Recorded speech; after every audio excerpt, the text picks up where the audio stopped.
और अभी आज़मीन हज के लिए खुशखबरी है। आज़मीन हज सिर्फ 24 घंटों के अंदर अंदर अपना पासपोर्ट हासिल कर सकेंगे। बात करेंगे मोहम्मद आलिजा में ज्वाइन कर रहे हैं। आलिजा, इस दफ़ा बहुत अच्छे इकदाम उठाए जा रहे हैं आज़मीन हज के लिए।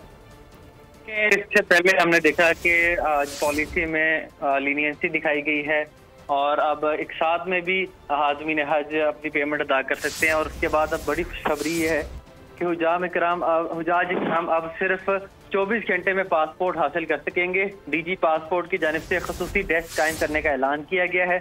हेडक्वार्टर समेत तमाम रीजनल दफातर में खसूसी डेस्क कायम किए जाएंगे, ये कहना है डीजी पासपोर्ट का। हुजाज इकराम को ये सहूलत दुनिया भर में कायम पासपोर्ट दफातर में मुयसर आएगी। खसूसी काउंटर्स पर हुजाज इकराम को तरजीही बुनियादों पर डील किया जाएगा।